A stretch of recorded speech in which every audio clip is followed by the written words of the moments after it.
ইরানের যুদ্ধ থামাতে কূটনৈতিক তৎপরতা জোরদার করছে আঞ্চলিক শক্তিগুলো। তুরস্ক, মিশর ও পাকিস্তানের প্রতিনিধিরা পৃথকভাবে মার্কিন বিশেষ দূত স্টিভ উইটকফ ও ইরানের পররাষ্ট্রমন্ত্রী আব্বাস আরাকচির সঙ্গে বৈঠক করেছেন বলে জানিয়েছে মার্কিন সংবাদ মাধ্যম অ্যাক্সিওস।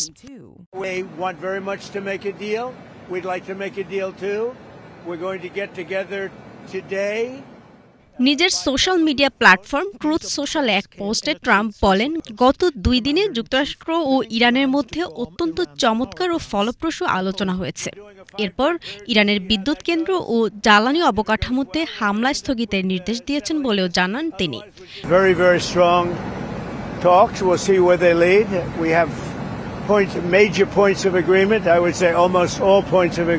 ট্রাম্পের এমন ঘোষণার খবরে আন্তর্জাতিক বাজারে অপরিশোধিত তেলের দাম কমতে শুরু করে এবং চাঙ্গা হতে থাকে শেয়ার বাজার। কিন্তু আলোচনার দাবি প্রত্যাখ্যান করেছে ইরানের গণমাধ্যমগুলো।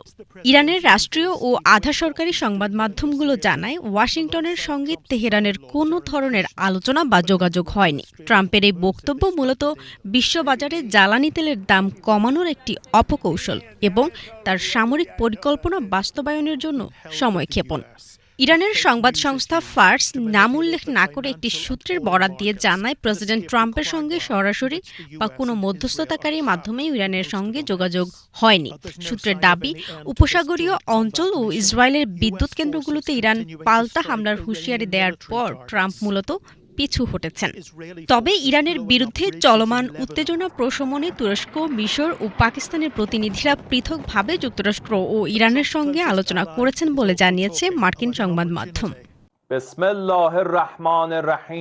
ইরানের পররাষ্ট্র মন্ত্রণালয় থেকে জানানো হয়েছে, উত্তেজনা কমানোর জন্য উদ্যোগ নেওয়া হয়েছে এবং তেহরান চায় যুদ্ধ শুরু করা পক্ষ হিসেবে ওয়াশিংটন যেন এতে সরাসরি অংশগ্রহণ করে। لذا به دلیل تسلط و قدرت کافی نیازی به مینگذاری در خلیج فارس نخواهد بود. এদিকে গাজা ইস্যুতে অবস্থানের কারণে ইউক্রেনের সঙ্গে ইরানের সম্পর্ক এখন বৈরিতায় রূপ নিয়েছে। চলমান যুদ্ধে ইসরায়েলকে সহায়তার প্রস্তাব দেওয়ায় কিয়েভকে কঠোর হুঁশিয়ারিও দিয়েছেন Iran. Its entire territory a legitimate target. Zakia Zaman, Anika, BTV news.